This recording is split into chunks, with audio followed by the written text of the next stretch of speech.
kidnapping ni Dara yun? Kababalik lang ng bruhang yan, gusto agad ng gera?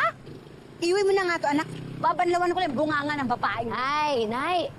Ayun na naman ho kayo eh. Sugod ho kayo ng sugod. Umalma ho kayo.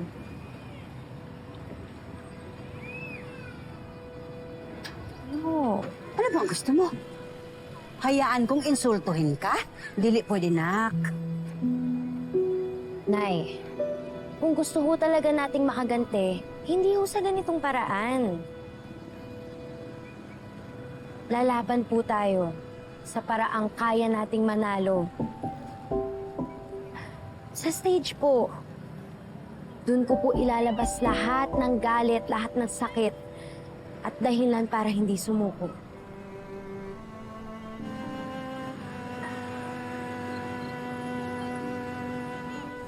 Wow, Shala! Sorry! Wait, eto na! Ano, ready ka na ba? Wala nang atrasan to. Oo, ready naman. Siyempre, hindi lang naman din mawala yung kaba, yung pressure. Ay, nako. Espiritu ng kanagahan, lumayas ka dito sa babaeng to, layas. Ay, nako. Babay, ang OA mo. Hindi ba pwedeng kinakabahan lang, na pressure lang, naiga agad? Lalaban to, no? Yan. Yan yung gusto ko madinig. Nak, may bisita ka.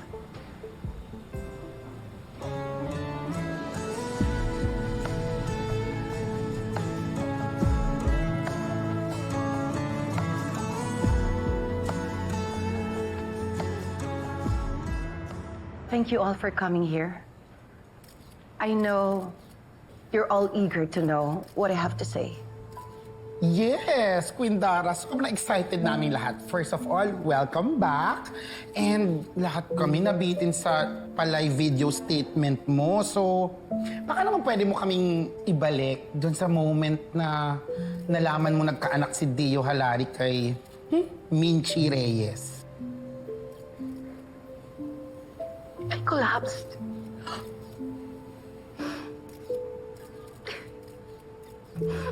I hit my head on the edge of the bed. I woke up in the hospital. Never. Not in my wildest dreams. Na naisip ko na nagbunga ang pagtataksil ni na Dio at ni Minchi.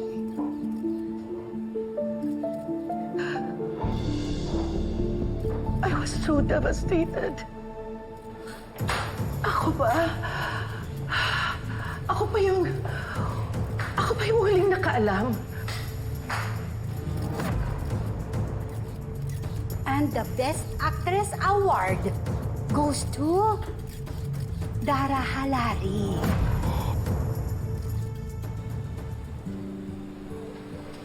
Miss ko to. Putok.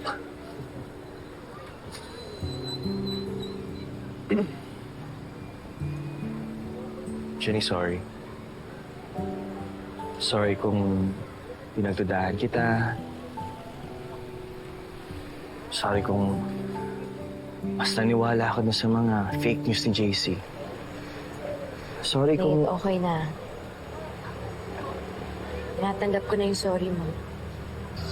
Saka, sorry din kung nasampal kita. Saktan lang din talaga ako. So, okay na tayo?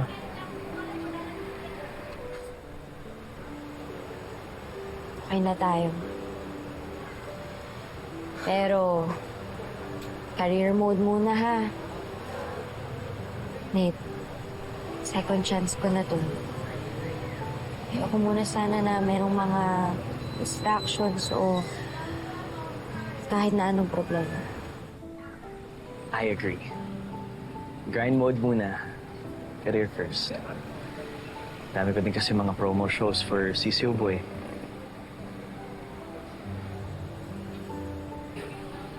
Pero Jenny, sana pagbalik ko, bigyan mo ulit ako ng second chance. Para maipakita ko sa'yo how much I really love you.